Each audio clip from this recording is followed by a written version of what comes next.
I honestly think that this was all made up because my family said that we were going to take legal action against the hospital for the strokes that they caused to my son.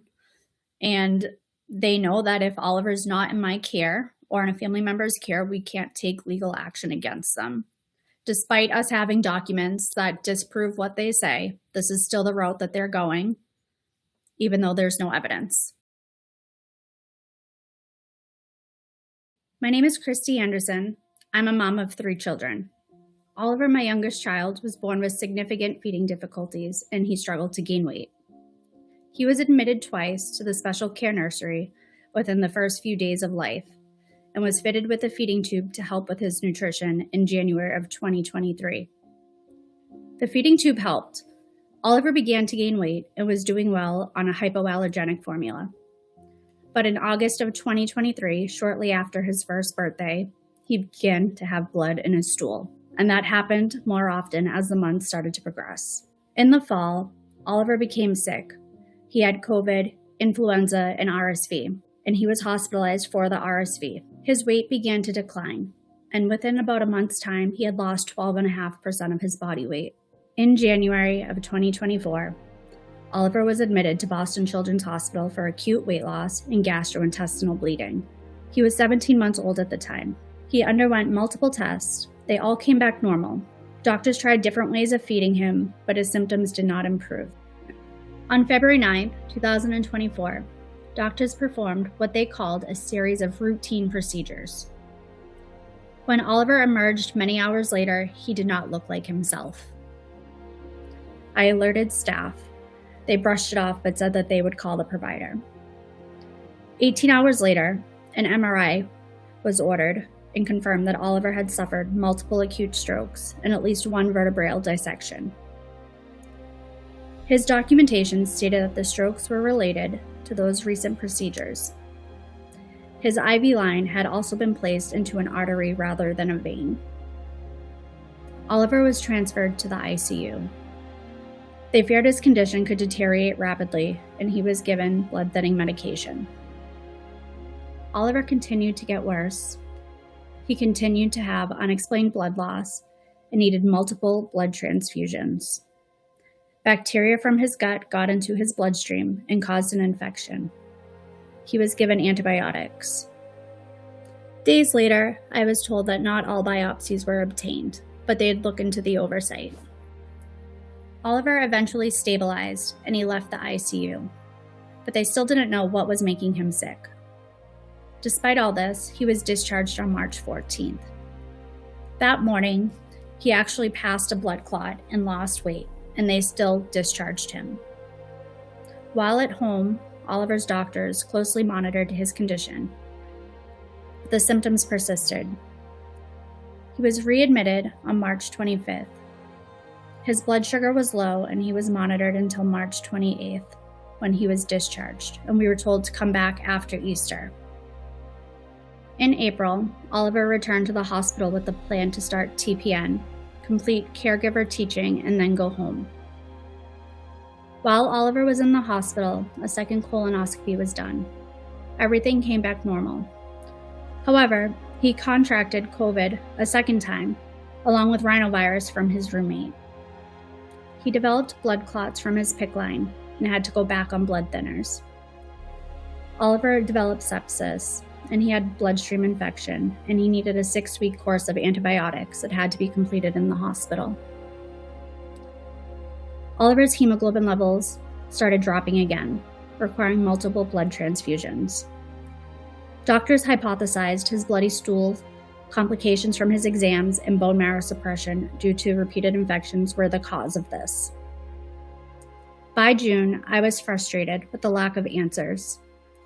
Oliver had begun to gain weight with help of TPN, but he still had blood in his stools and repeated drops in his hemoglobin levels without any clear explanation. On the morning of June 4th, 2024, I requested a transfer out of Boston Children's Hospital. I was told that the team would discuss this request with Oliver's longtime gastrointestinal provider. In the days that followed, it was mentioned by a family member that we would be taking legal action against the hospital related to the strokes that Oliver suffered. Shortly thereafter, A 51A report was filed against me, alleging that I had caused my son's medical problems and claiming that all of his symptoms resolved once the sitter was placed in my hospital room. I did not initially give this allegation much weight, as it was plainly untrue. Oliver's medical issues did not simply stop as it was claimed. On June 26, 2024, I was escorted out of the hospital by security in the Department of Children and Families. I was able to go to a family member's home and was given approximately 5 minutes to say goodbye to my 2 older children.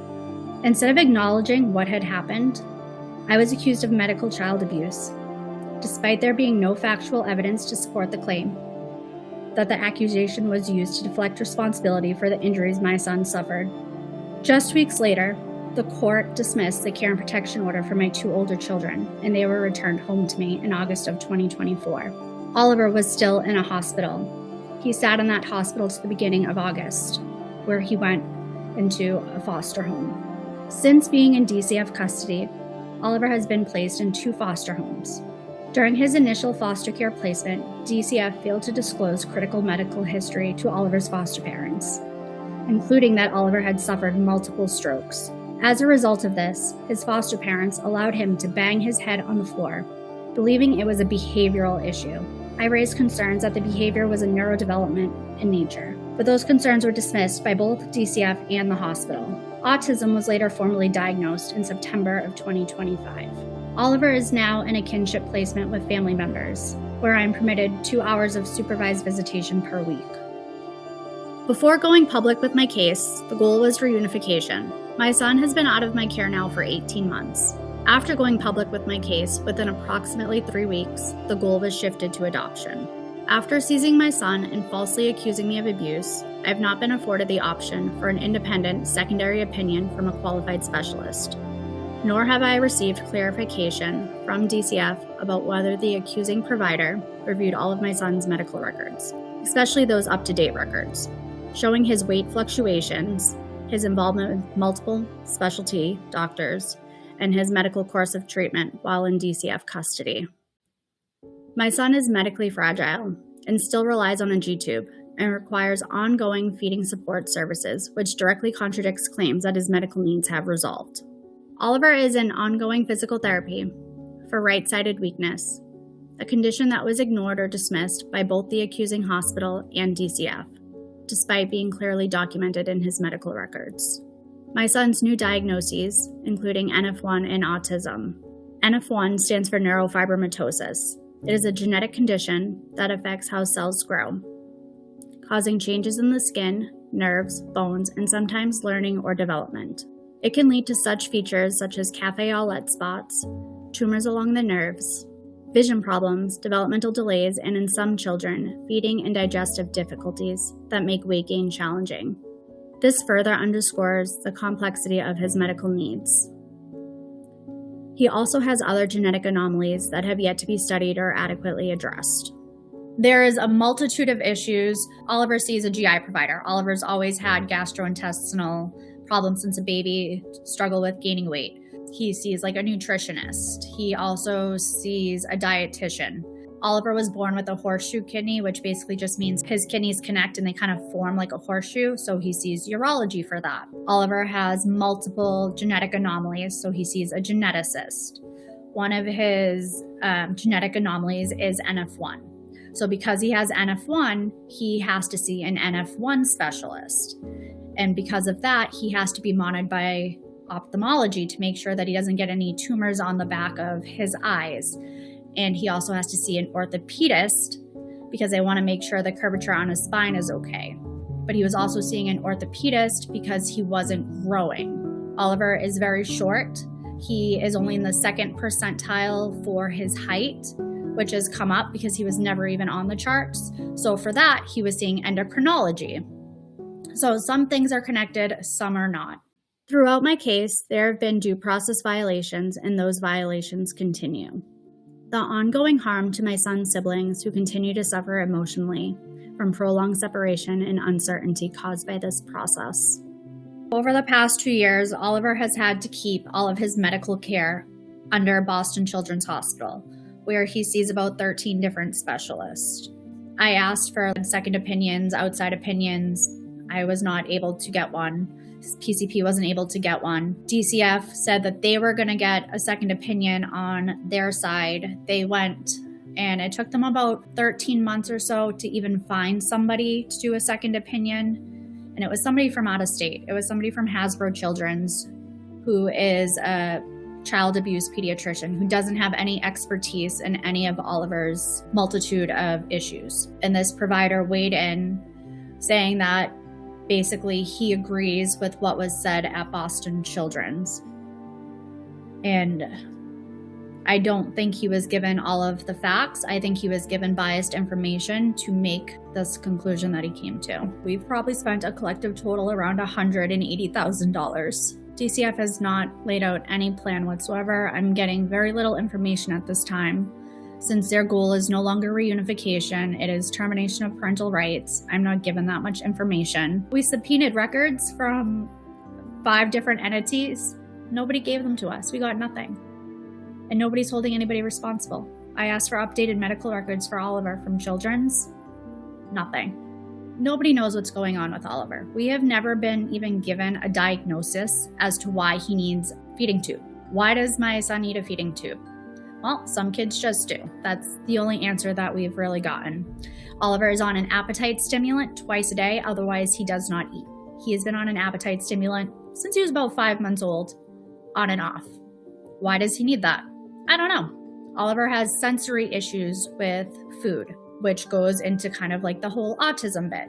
But because of his sensory issues with food and his pickiness, he then has to go to feeding therapy. And nobody can really tie anything together and give us a definitive answer as to why any of these things are going on. There was never a concern of abuse or neglect for any of my children. My oldest is 13. He has been around mandated reporters his entire life as he went to daycare as a baby and is now in school. Nobody's ever had any concerns. When Oliver first came into our lives, everybody was extremely close. My daughter was like a second mother to Oliver, even though she was very little. She would try to help me give him his bottles. She'd try to help change his diaper, and she just had to be everywhere that we were. We were just always together. And it's just been really hard, especially for my daughter to be away from Oliver and Oliver to be away from her. Oliver cries for her daily. She doesn't understand what's going on. She knows that mommy just can't be around Oliver unless the social worker is there. That part's hard for her because she wants us to be together and to play together like we used to. At nighttime, I would sit, Oliver and Addison, they shared a room, and I would sit in their room and I would rock them both, read them a book on the rocking chair, and then Oliver would go to bed. It's just, everything is so different now. It's like our lives are empty. My parents would be at my house every single day. They would come over, I would make dinner after work. We would all have dinner together, or we'd go out to dinner a few times a week. And now we can't do any of that. We can't be together because I can't be around Oliver unsupervised. So it's been hard not being able to see my parents whenever I need them. I know that family members are first choice for adoption. However, there's been comments made that because of their closeness with me, that it may not happen. Before I was ever involved with DCF, I always thought I was a great mom. I'm not perfect. Nobody's ever perfect. But I was happy with the way that I was parenting. All of my kids were doing well, went to school, they had a good life. Since being involved with DCF, I second guess every little thing that I do. Is this the right decision? Is that the right decision? Is there somebody in front of my house watching me right now? I just constantly feel like there's all eyes on me. I have kids. My house is a mess sometimes. I would leave it unpicked up and pick it up the next day. But now I have to go to bed and make sure everything is away perfectly. God forbid they ever came into my house and they would try to say like, oh, they live in messy conditions. Like there's just things now that I do because of them and because I'm afraid that they're going to try to come back into our lives and try to create some more allegations and try to take my other children back away from me. Since then, it's been really hard. I've questioned my ability to be a good mother. You know, everything I do, I question. When my kids get sick, I question if I should take them to the doctors for fear of being accused again of abuse, even if it's just an ear infection. I still have a hard time just calling our longtime pediatrician because I don't know what could happen. My kids are sick. They would need to stay home from school. I'm afraid they're going to use that against us. No, I'm doing this. This needs to be done. I've always been quiet. I've never really talked about our situation. Now I don't care. Like, I need to help other families so they can come out and we can change this. Yeah.